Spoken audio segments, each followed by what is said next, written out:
Қайырлы күн, құрметті көрермендерім. Аптаның жаңа рецептісі рогалик немесе круассан печеньелерін дайындаймыз. Қатпарлы қамырды сатып алмай, үйде тез жасаймыз. Ең алдымен илеуіштен өткен ұнға құрғақ ашытқы, тұз салып, жылы судан аз-аздан құя отыра қамыр илейміз. Біздің қамырымыз қатты емес, орташа жұмсақтықта болуы керек. Бұл жерде тағы бір айта кететіні, біз ашытқыны қамыр көтерілу үшін салмаймыз, тек қана рогаликтер піскен уақытта қатып қалмай жұмсақ шығу үшін қосамыз. Бұл рецептіде ешқандай таразы керек емес, барлығын көз мөлшермен саламыз. Егер каналыма тіркелмеген болсаңыз, алдағы уақытта мені жоғалтып алмас үшін подписация батырмасын басып, қоңырауша белгісін басып қойыңыз. Жаңа рецепт салған кезде сізге ютубқа белгі беріледі. Ары қарай бізге осындай орташа жұмсақтықта қамыр илеу керек болады. Қамырды илеген соң 10 минутке салафанға сала тұрамыз. Салафан болмаса осындай аз пленкасына да орауға болады. Немесе ыдысқа салып, бетін сүлгімен жапса да айырмашылық жоқ. Келесі, қамырымыз қатпарлы болып шығу үшін бізге сары май керек. Алдын ала осылай темір ыдысқа салып, ерітіп бір шетке қойып қоямыз. Бірақ қайнатып пісіріп алмаңыз, себебі кез келген қайнатылған су немесе май, сүт болсын, қамырдың қатып қалуына бірден бір себепкер болады. Енді қараңыз, егер асығыс болмаса, қамырды тағы бір басып 10 минутке қалдырып қойсаңыз болады.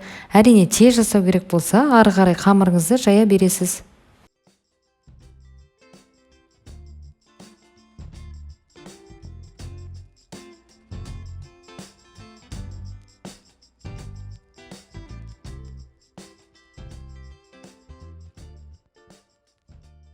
Міне қамырымыз дайын болды. Енді оны алып, оны себе отыра тым жұқа қылмай жаямыз.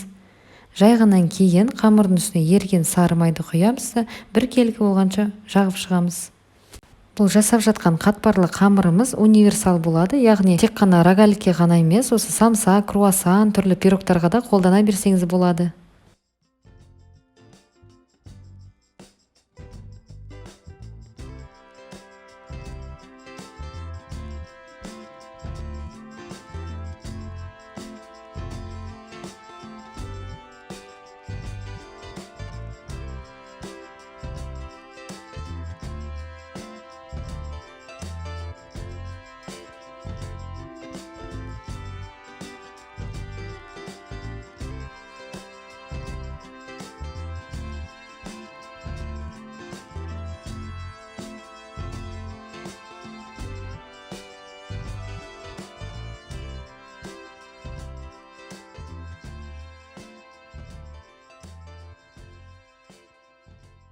Видеода көргендеріңіздей қысыңқырап орағаннан кейін осылай тоңазытқышқа жарты сағатқа май қатқанша салафанға салып қойып қоямыз.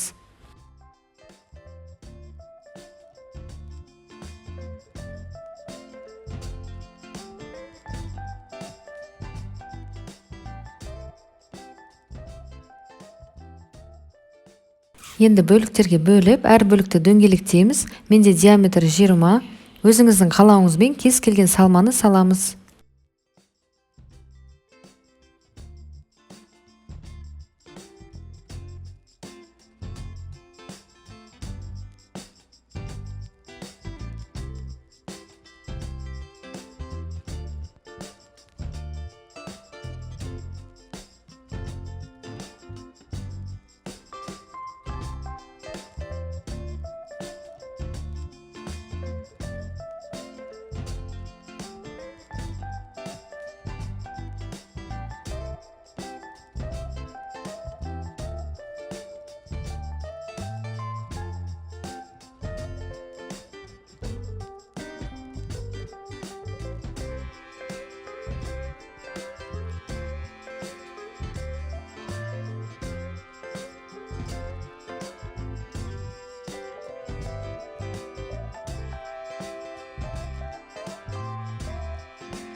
Осылай рогаликтердің барлығын жасап болғаннан кейін қызып тұрған 200 градус пеште пісіріп аламыз.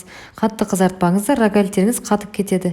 Дайын болған рогаликтердің үстіне қант ұнтағын қалауыңызша қолданасыз. Шайыңыз тәтті болсын.